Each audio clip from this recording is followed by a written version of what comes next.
Time now to discuss the day's top stories with our political panel. Joining us are Liberal MP Andrew Wallace and Labor MP Alicia Payne. Great to see you both. Let's get straight into it. Let's begin with the historic AUKUS announcement. Andrew, it certainly, as predicted, angered China. It's called it extremely irresponsible. Should we be worried about any ramifications from China? Well, look, what China does is a matter for China. We can't control what China does. What we will do is concentrate on doing what's right for Australia and Australians. And yesterday was an historic day. It's the day that where three countries, three allies got together and provided for an enhanced arrangement, an enhanced partnership, which will ultimately see in the construction of nuclear-powered submarines for Australia. And that, I think, what really needs to be driven home is that is the first time since the 1950s, since the United States has provided those crown jewels, their very top secret technology that they use to power their nuclear-powered submarines. And they haven't done that since the 1950s with the UK, and that's demonstrative of the trust that they have in Australia as close allies, and obviously also with the UK. So it's a very important step in our arrangement and in our relationships. And what China does is a matter for China. It's certainly a huge step in the relationship with both of those countries. And you mentioned nuclear as well. Alicia, does Labor offer full bipartisanship support on this? Well, Labor is looking forward to this deepening of the partnerships with our closely aligned allies, and this is something we've been calling for. We did put three really important conditions around our support of this, which are important parts of Labor's national platform, which is that the nuclear submarines won't require the development of a domestic civil nuclear industry, that there will be no acquisition of nuclear weapons, and that it's all done within the requirements of the Non-Proliferation Treaty. And the government have assured us that these conditions can be met, and we'll be holding them to account on that. The Greens made interesting comments this week calling nuclear submarines floating Chernobyls. Andrew, is there a fear about the use of nuclear technology in Australia? I think the day where we start to listen to the Greens will be a sad day.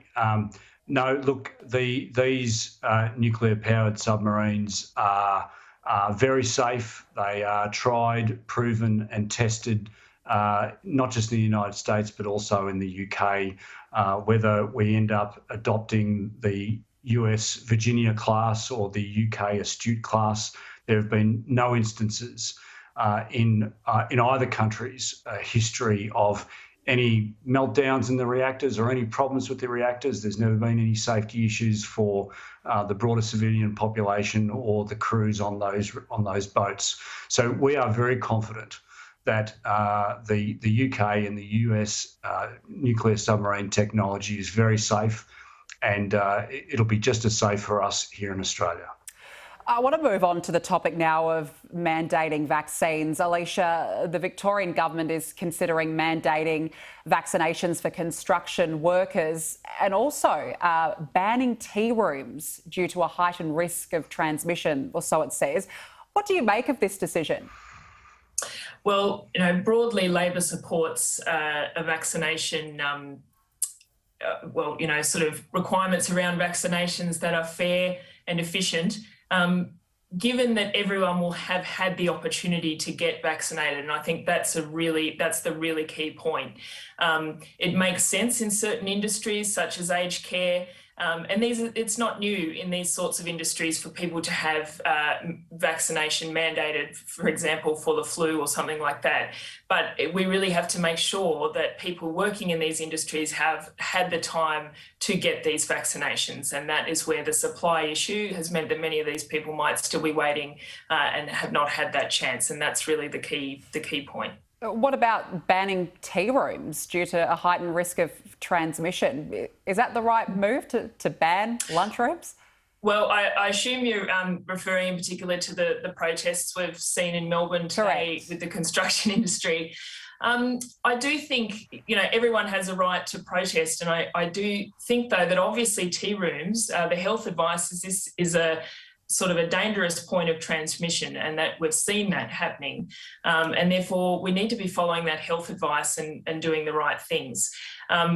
Many industries, people can't work at all at the moment. And so where we can make restrictions that enable people to keep working, we probably should be following those. Andrew, tea rooms, is it the right decision? Well, Danica, once upon a lifetime ago, I used to be a carpenter and joiner on building sites in Melbourne. Look, I have some sympathy for the guys operating on building sites. However, I want to say this. The men and women who are working on building sites across Australia have been given a very special privilege to be able to continue to work. There are many Australians in lockdown cities who simply are unable to go out and work because of those lockdowns.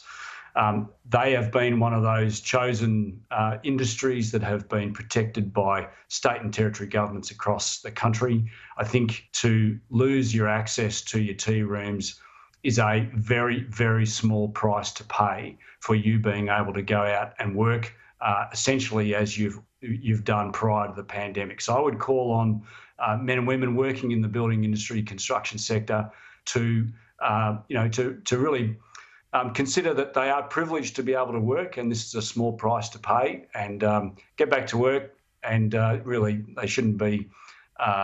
This is not a huge issue for them. They should be thankful that they have actually got the opportunity to work. Well, it's an interesting way to look at it, absolutely. I want to move on now to our final topic, of course, Christian Porter. Alicia, the Prime Minister is seeking advice as to whether the Minister breached ministerial standards by using money from a blind trust to help cover legal costs in regards to his defamation case against the ABC. Is his position tenable? Look, I don't think the Prime Minister should be seeking advice on this. I think it's very clear that the Minister's position is not tenable.